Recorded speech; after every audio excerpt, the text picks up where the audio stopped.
Mais uma vez, bom dia a todos. A paz do Senhor Jesus Cristo. Vamos abrir nossas Bíblias em Gênesis, primeiro livro da Bíblia, primeiro livro do Torá, Gênesis capítulo 4. Vamos ler alguns versos. Adão conheceu intimamente Eva, sua mulher, e ela engravidou. E tendo dado à luz a Caim, disse: alcancei do Senhor um filho homem. Tornou ela a dar à luz outro filho, Abel, irmão dele. Abel tornou-se pastor de ovelhas e Caim agricultor. Tempos depois, Caim trouxe do fruto da terra uma oferta ao Senhor. Abel também trouxe da gordura das primeiras crias de suas ovelhas. E o Senhor acolheu bem a sua oferta, mas não acolheu Caim e a sua oferta. Por isso Caim ficou furioso e ficou com o semblante abatido. Então o Senhor perguntou a Caim: por que tiraste e por que estás com o semblante abatido? Se procederes bem, não se restabelecerá o teu semblante, mas se não procederes bem, o pecado jaz à porta, e o desejo dele será contra ti, mas tu deves dominá-lo. Senhor Jesus Cristo, louvado seja por esta palavra. Ajuda-nos nessa manhã a oferecermos o melhor para ti, o melhor do nosso conhecimento, o melhor das nossas experiências, o melhor das nossas qualidades inerentes, que tudo nós oferecemos, os nossos sentidos, nós o colocamos nesse momento, os nossos sentidos à tua inteira disposição para nos usar na pregação da palavra de Deus, levando a incumbência e o compromisso da pregação da palavra de Deus e da sã doutrina. Em nome do Senhor Jesus Cristo, afasta todo o mal neste momento. Em nome do Senhor Jesus Cristo, te suplicamos, meu Deus, nos livra do mal. Afasta neste momento, pelo poder do Espírito Santo, os inimigos, os espíritos imundos, contrários à pregação da palavra. Em nome do Senhor Jesus Cristo. Em nome do Senhor Jesus Cristo. Fala com todos que nos assistirem pela plataforma do YouTube e aqueles que aqui se encontram, que sejam tocados pelo Teu Espírito Santo, para que possamos oferecer com os nossos corpos, com as nossas vidas, sacrifícios vivos de adoração. E assim nessa manhã, a remanescente cristã Filadélfia adora e exalta ao Deus Altíssimo, adora e exalta ao Senhor Jesus Cristo, adora e exalta ao Santo Espírito. Amém. Concorrências. Concorrências nós podemos ver no mercado comercial, nas atividades. Muitas vezes, numa determinada rua, abrem-se ali duas empresas, dois estabelecimentos, duas atividades comerciais de donos diferentes, e ali eles vendem o mesmo produto. Sem contar aqueles que fabricam determinado componente. Vamos utilizar aqui a maior e a melhor montadora do mundo, a Toyota, que tem hoje como concorrente a Volkswagen. Em volume de vendas e de negócios, a Toyota hoje é a maior empresa de automóveis do mundo. Tive o privilégio de fazer uma tese de MBA sobre a Toyota.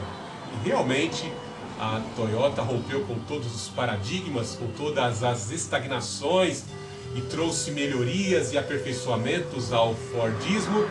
E hoje é o sistema de produção mais econômico, mais eficaz, mais lucrativo do mundo.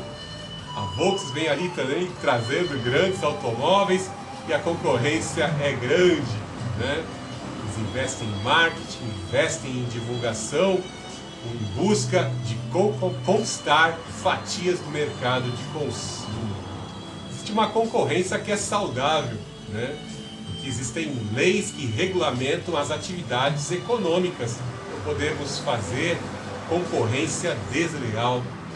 É terrível observarmos no macro e no micro, até mesmo nas nossas atividades domésticas, que às vezes existem concorrência dentro dos próprios lares. Nas famílias existem concorrência, né? Vemos que talvez alguns filhos ali disputem o amor do pai e da mãe, a atenção do pai e da mãe mais do que outro. Isso gera ciúme, isso gera inveja, e às vezes esses sentimentos de inveja e de ciúme se perduram por muito tempo. Se não houver uma interceptação do amor de Jesus Cristo, da pregação da palavra e do Espírito Santo, muitas famílias entram em pé de guerra. Às vezes irmãos, clãs de mesmo laço sanguíneo envolvem-se nessa disputa, questão de dinheiro, né, pelo poder, conflitos que às vezes se alastram por muito tempo, conflitos domésticos, né? Também no mercado de trabalho ali, às vezes existem profissionais que possuem capacidades, competências muito mais elevadas do que alguns da turma, de alguns dos que trabalham naquele mesmo horário, e sabem que aquele profissional ele tem potencial. Haja visto que no cenário da guerra, Saul e Davi eram bons exemplos. O jovem Davi, que tinha unções e que tinha a revelação profética de que ele haveria de ser rei, Israel causava ciúmes e inveja ao rei Saul.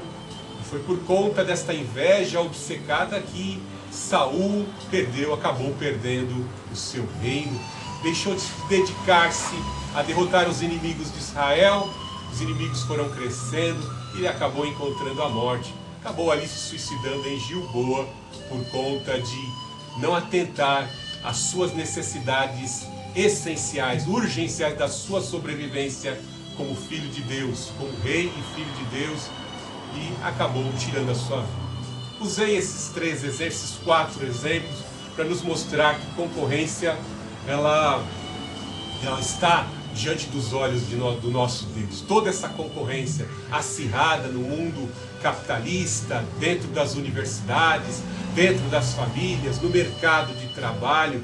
O Salmo 33 nos diz que os olhos do Deus Altíssimo estão atentos a todas as atividades dos seres humanos, tanto os que são filhos de Deus como aqueles que não são filhos de Deus.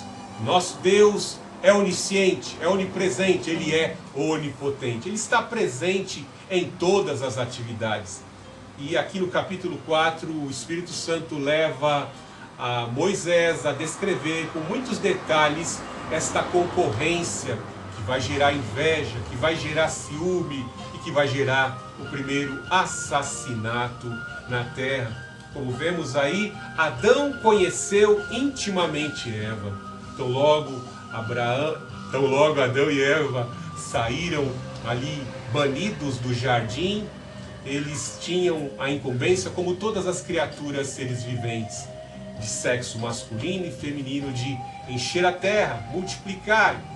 E vemos aqui que quando a palavra usa esse termo atenuado, Adão conheceu intimamente Eva, conheceu em ato sexual. A importância da união sexual entre marido e mulher. Deixará o homem seu pai e sua mãe, unir-se à sua mulher, e serão os dois uma só carne. Pela intimidade nasceu o primeiro filho. Vemos que Caim nasceu. Caim tem por significado de nome possuído, conquista, e algo que com certeza estava muito presente na mente de Eva, ainda com remorso, com sentimento de arrependimento, por saber que ela foi enganada pela serpente, mas que tinham promessas sobre a vida dela, promessas de reparação. Talvez ela possa até ter pensado que Caim, por ser conquista, ajudaria ela, houve a ajuda do Senhor para ela dar à luz, né?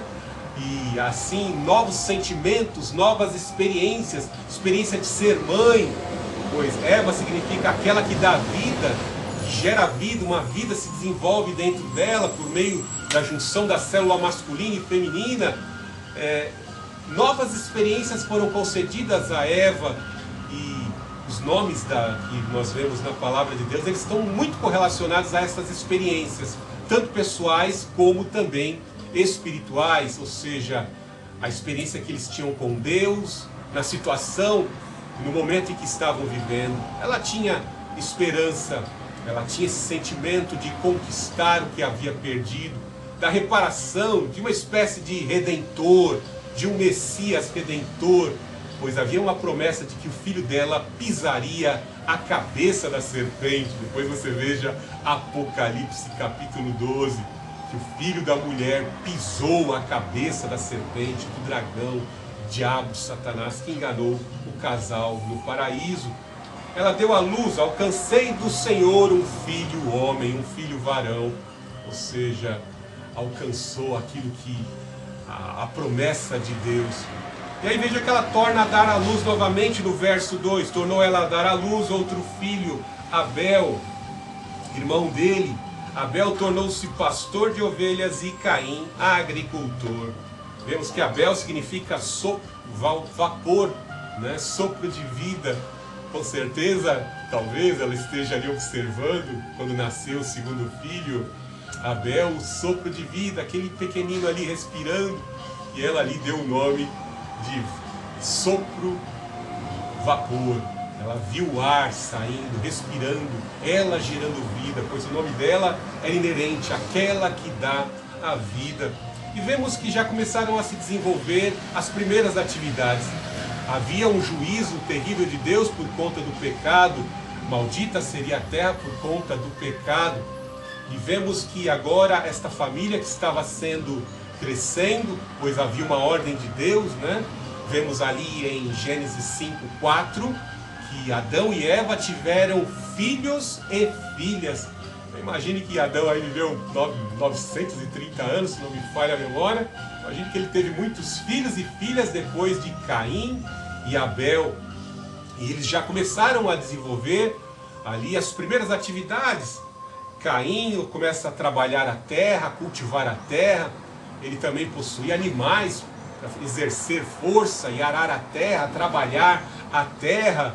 E em especial Abel se dedicou a criar ovelhas para lhe tirar a sua lã, dali tirar a cobertura, para se proteger, a pele para se proteger, pois ambos tiveram orientação de que quando pecaram, quando o pai Adão pecou, houve a necessidade de um sacrifício de um animal, a pele ser tirada, a oferta ser toda queimada, ou melhor dizendo, o próprio Deus se manifestava ali quando Adão e os seus filhos, em orientação, ofereciam um sacrifício ao Senhor, retirando o melhor do gado, o melhor das ofertas e oferecendo ao Senhor, e o Senhor sondava o coração e se manifestava como fogo, como diz lá em Levíticos 9:24. O Senhor se manifestava com fogo, consumindo as oferendas, as ofertas sacrificiais, os holocaustos naquele período, né? E aí vemos que diante dessas orientações do patriarca Adão, do pai Adão, melhor dizendo, do pai Adão orientando seus filhos, vemos que num momento se destaca ali como era essa atividade de fazer e realizar essas oferendas de adoração e gratidão a Deus. Veja no 4:3. Tempos depois, Caim trouxe do fruto da terra uma oferta ao Senhor. Abel também trouxe da gordura das primeiras crias de suas ovelhas, e o Senhor acolheu bem Abel e a sua oferta, mas não acolheu Caim e a sua oferta. Por isso Caim ficou furioso, ficou com o semblante abatido. Diante destas ofertas, muitos podem ficar perplexos, né? Muitos podem ficar perplexos e pensar, né? Acho que o sacrifício de Caim não possuía sangue, por não possuir sangue, talvez o Senhor não aceitou. Mas quando vamos mais a fundo na palavra de Deus, pois o próprio escritor aqui, ele vai depois, uns séculos mais adiante, ele vai ali produzir a chamada legislações dos sacrifícios, oferendas e ofertas, e ele falava, ninguém compareça, ele descreveu assim, ninguém compareça diante de mim de mãos vazias. E ele falava muito sobre a importância da consciência, da entrega, do sentimento de adoração e de retirar o melhor das suas fontes de renda, da agricultura, da pecuária, o melhor gado, o melhor das primícias da produção agrícola, e entregar como oferta movida ao Senhor. Espírito do Altíssimo, o Espírito que perscruta tudo que há na mente do Altíssimo, ele sonda a mente dos ofertantes. Ele sonda a mente daquele que se aproxima em adoração. Nós vemos que estas ofertas não são mais necessárias. Nós vemos que lá na carta aos Romanos, nós vemos que existe uma oferta sacrificial perfeita que os purifica de todo pecado, a oferta do Senhor Jesus Cristo. E nós, como igreja, temos a incumbência, o dever de oferecer uma oferta também. Essa oferta está em Romanos 12, é a oferta do nosso sacrifício vivo. Oferecer os nossos corpos como sacrifício vivos ao Senhor. Dizer não para a carne, dizer não à inclinação dos nossos sentidos carnais para aquilo que entristece ao Senhor. Mas reconhecendo que somos templo do Espírito, temos que agradar o Espírito que está como selo sobre as nossas vidas, agradando ao Senhor com as nossas atividades, com a nossa vida, com o nosso viver. Diante do sacrifício de Abel e de Caim, no momento em que eles estão trazendo as suas ofertas, as suas oferendas, os seus holocaustos, o nosso Deus está ali observando o sentimento de cada um deles, a intenção de cada um deles. E vemos que Abel com certeza foi criterioso, ele aprendeu isso muito bem com o pai Adão, com o seu pai Adão. Ele observava que Adão ali selecionava o melhor animal, o melhor gado, o melhor boi, e assim oferecia holocausto. Isso tinha um valor agregado, né? Sabemos que mais adiante com a lei de Moisés, tomar o melhor boi, como Jó fazia todas as manhãs, pegar o melhor boi e oferecer em holocausto, tem um valor sacrificial, um valor material sacrificado diante do altar. Muitas pessoas às vezes não são criteriosas em oferecer algo ao Senhor. Não retiram o melhor do seu salário, das suas conquistas, se esquecem de contribuir, né? Se esquecem que o Senhor é o autor da vida, toda a terra, Ele é dono do ouro e da prata, mas Ele quer que nós sacrifiquemos a nossa vida, e às vezes o nosso sacrifício pessoal ainda não foi íntegro, integral, ou seja, existem áreas da nossa vida que ainda são adoradoras de Mamon, são amantes deste Deus que está imprimido nas notas. A Semíramis que está imprimida na nota continua sendo adorada em nossas vidas, e somos amantes do dinheiro, amantes do materialismo, da ostentação, do orgulho, o ego das pessoas. Tem pessoas que têm orgulho de sua posição, daquilo que exercem, e desprezam as pessoas. Os egos ainda não foram sacrificados. Nós vemos que Abel era criterioso, ele escolhia ali o melhor animal, e com um coração penitente, com um coração arrependido, com um espírito de adoração, ele entregava ali o melhor das ovelhas, das suas primícias, das suas ovelhas ao Senhor, e o Senhor se manifestava com fogo, como se manifestou com fogo no sacrifício de Elias, como se manifestou o Senhor com fogo no Pentecostes, e selou aqueles que reconheceram que o Senhor Jesus Cristo ressuscitou dentre os mortos. Louvado seja. Mas veja que o sacrifício, a oferta de Caim foi reprovada, porque o Senhor sondou o seu coração. A palavra de Deus nos diz que as obras de Caim eram más. Veja como Judas, irmão de Jesus, no verso 11, nos descreve acerca de Caim. Caim é correlacionado com Balaão e os filhos de Coré. Veja que Caim está correlacionado, além da rebeldia, também a feitiçaria e a rebelião. Pois Caim foi rebelde, Caim, entre aspas, vem com uma falsa adoração, pois ele não ofereceu o melhor, ele não obedeceu os critérios e orientações da lei oral que foi entregue ao seu pai Adão, né? Verso 11 de Judas nos diz: ai deles, pois seguiram pelo caminho de Caim, e por causa do lucro se lançaram ao erro de Balaão, e foram destruídos na rebelião de Coré. Veja com quem ele foi relacionado, com 3 categorias de pessoas que entristeceram ao Senhor pela rebelião, pela ganância, pela negligência, pela rebelião, pela petulância, foram ousados e petulantes na prática do mal. Bem assim, Caim está colocado nessa categoria, e muitos que até os dias de hoje estão ainda dentro desta categoria de Caim, não obedecer os critérios do Senhor na hora de fazer a oferenda. E quão terrível é que essa questão, nessa dispensação da consciência ao qual estamos analisando, os pais eram os sacerdotes do lar, assim como os pastores são responsáveis pelas doutrinas que vão ser entregues. Nós vemos nas epístolas pastorais: cuida de ti mesmo e da doutrina. Às vezes, muitos pastores não são criteriosos. Quando eu estou estudando a palavra de Deus, eu estou adorando. Quando eu estou servindo como agora a Deus, eu também estou adorando. Porque eu quero que o Espírito Santo continue me mantendo no exercício dessa função. Veja que a rebelião a rebelião luciférica de Lúcifer, iniciada lá no céu, está baseada nisso. Ele foi colocado em alta posição, criado dentre os mais belos, dentre os mais belos de todas as criaturas angelicais. E nós vemos que ele se corrompeu pelo orgulho, se encheu de orgulho e queria a adoração que era devida ao Filho do Altíssimo, e de lá ele foi banido. Veja a rebelião dos filhos de Coré, quando foram tirados à prova. A vara de Arão, da tribo de Levi, floresceu, a vara de amêndoas e a dos outros foram reprovadas.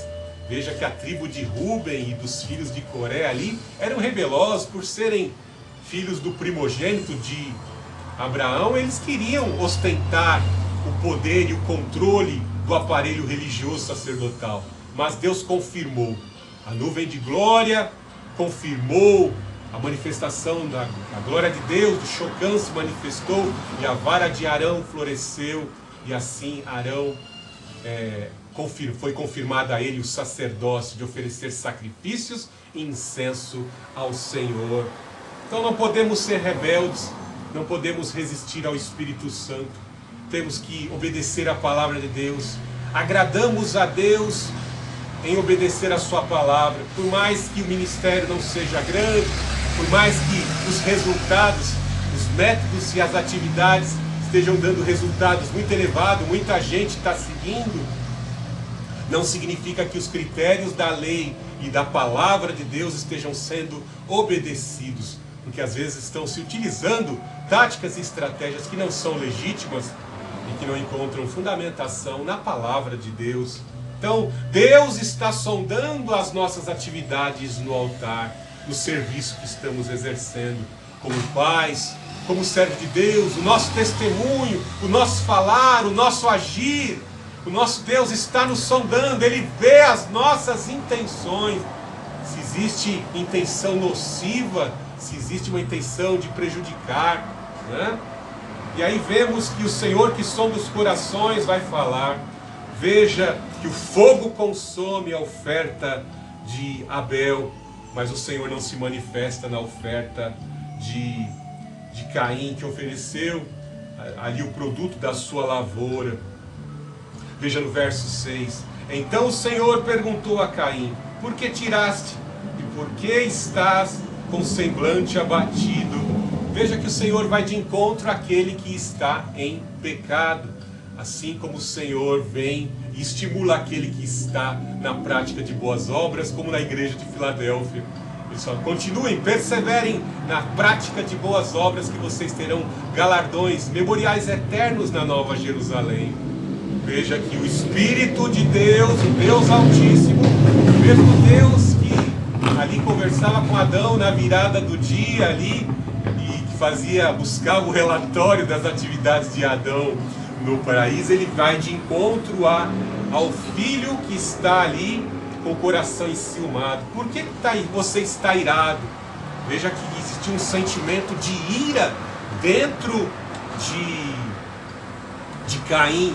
Veja que a fisionomia dele também é destacada aqui. Seu semblante está abatido, ou seja, a boca deu uma murchadinha, o arco da boca ficou envergado para baixo, né? Os olhos também mudaram, né? A fisionomia mudou de de Caim diante da manifestação de Deus que aprovou o irmão e a dele foi rejeitada. Veja que diante das práticas do pecado, nós temos a palavra de Deus para nos orientar, nos instruir a abandonar o pecado, nos instruir a mudar de atitude, mudar nossas ações, porque elas terão uma consequência terrível, o abandono ao pecado e a busca da força do poder do Espírito Santo para abandonar o pecado. Veja que Deus vem instruir, mas Ele quer que o coração do adorador, do Filho de Deus, do servo de Deus, se arrependa. Veja no verso 4:7. Se procederes bem, não restabelecerá o teu semblante, mas se procederes bem, o pecado, mas se não procederes bem, o pecado jaz à porta, e o desejo dele será contra ti, mas tu deves dominá-lo. Note que a iniciativa com relação ao pecado, aos sentimentos maus que começam a surgir em nossos corações, devem ser controlados por nós. Nós devemos fazer uma introspecção, como no dia da ceia, e assim analisarmos, confessando os nossos pecados, de forma penitente, de forma arrependida, suplicando, como aquele publicano, sê propiciação por mim. Se confessarmos os nossos pecados, Ele é fiel e justo para perdoar todo pecado, nos purificar de toda injustiça. Nós temos que fazer essa introspecção e suplicar o poder do Espírito Santo para atuar. Aponte o nosso pecado onde estamos errando, que isso tem que ser tirado, isso tem que ser expurgado, não pode mais ser reincidido esse pecado. A palavra de Deus vem de encontro à nossa vida. Abandone essas práticas, mude o caminho, desvia-te de toda aparência do mal, abandone certas pessoas, não ande mais próximo de certas pessoas, se afaste de certos caminhos, não vá por aquele caminho. Não seja rebelde, petulante como Sansão foi. Não entre na vinha, Sansão. E aí Deus envia o leão. Ele mata o leão, mas o leão foi uma advertência. Não entra na vinha, porque ele tinha voto nazireu. Não podia tocar em nada derivado de uvas. Ele é rebelde, persistente. E aí nós vemos que depois ele come até o mel que o diabo colocou preparado para ele. O prato preparado de mel ali, né? Não é comum abelhas confeccionarem e produzirem mel em cima de resto de cadáver. Sansão não poderia tocar em cadáver, mas ele vai lá e come. Ele come o mel que está em cima da carne podre do leão que ele matou pelo poder do Espírito Santo. Então veja a negligência, o poder do Altíssimo sobre a vida dele, e ele negligentemente comendo coisa podre. Mel em coisa podre, resto de cadáver. Veja que Deus fala, cabe a você controlar. Se você não controlar este mal que está à porta batendo, querendo entrar no teu coração, tomar conta dos teus sentidos, da tua mente, ele vai entrar. Como a serpente entrou no coração da mãe dele, da Eva, e fez com que ela pecasse. Como o mal muitas vezes está na porta de alguns pastores, e os pastores permitem que o mal entre em seus ministérios, e ele se instala ali depois para tirar. É difícil, porque pastores às vezes querem agradar as ovelhas, querem atender demandas, fazer receita no final do mês, aí já não consegue mais tirar o problema de dentro das igrejas. Então cabe a nós dominá-lo. Se nós dedicarmos a nossa vida à orientação da palavra de Deus, pouco nós erraremos. Eu e minha esposa, missionária Dora, estamos num propósito aí de tempos em tempos nós lermos o livro de Provérbios juntos. São orientações essenciais para viver bem e agradar a Deus, exortações importantíssimas de sabedoria e de conselhos de sabedoria para os filhos de Deus procederem bem, né? E aí veja, mas tu deves dominá-lo, busque o domínio próprio, que é um fruto do Espírito Santo. Pedro fala lá de 7 frutos do Espírito, lá na sua segunda epístola, capítulo 1, que o conhecimento do Senhor Jesus Cristo produz em nós o domínio próprio, ou seja, nós termos equilíbrio emocional, fugirmos da aparência do mal como José, e buscarmos do poder do Espírito Santo para resistirmos àquilo que é mal e nocivo. Mas Caim despreza a orientação do Senhor. Ele despreza a orientação do Senhor. E veja no verso 8, no 4:8. Então Caim disse ao seu irmão Abel: vamos ao campo? E quando estavam no campo, Caim se levantou contra o seu irmão Abel e o matou. Então veja que ao invés de receber e lutar contra as vontades que estavam à porta do seu coração para o intuito de dominá-lo, ele permitiu. Ao invés de impedir e fechar a porta do seu coração, as intenções más da sua natureza, não, pelo contrário, ele abriu e escancarou as portas para os seus intentos do mal. Com certeza que a serpente, a mesma serpente que enganou o seu pai Adão e a sua mãe Eva, é a mesma serpente que está dando gargalhada aqui, pois o primeiro homicídio seria cometido. E com certeza ali lançou ideias para poder ele matar, né? Veja que o Abel, ele é levado como uma ovelha ao matadouro, como os animais que ele sacrificava em silêncio, né? Eu me lembrei da minha madrinha contando sobre alguns animais que vão para abate, né? O boizinho lá, ele até chora quando vai ser abatido, né? Que são animais dóceis, fortes e mansos, né? Então o Abel aqui, o Abel justo de obras, né? Ele vai lá ele atende ao apelo do seu irmão, ao plano do seu irmão, né? Vamos ao campo, né? Vamos lá ver a minha lavoura como está, você vê como está florescendo, né? E engodado pelo irmão, que ele jamais pensou que o irmão faria aquilo. E aí veja, ele o mata, com certeza, talvez com um pedaço de madeira, com uma pedra. Ele ali golpeou com uma ferramenta utilizada ali na lavoura, no plantio, matou o seu irmão. E veja que nada escapa, nada é escondido, por mais que seja numa densa floresta, ali sobre intensa vegetação, em cavernas, em qualquer lugar. O salmista diz que não podemos nos esconder da presença do Senhor e os nossos pecados. A nossa vida está tudo patente diante do Senhor. Veja no verso 9, 4:9. O Senhor perguntou a Caim: onde está Abel, teu irmão? Ele respondeu: não sei, por acaso sou guarda do meu irmão? Veja a petulância, a rebeldia e o sentimento de ódio que ainda estava no coração, né? Porque o nosso Deus, ele sabe o que está acontecendo, ele é onisciente. Veja que o nosso Deus sabia tudo que Adão fazia o dia inteiro, mas o nosso Deus, ele vem e quer que nós falemos com a nossa boca.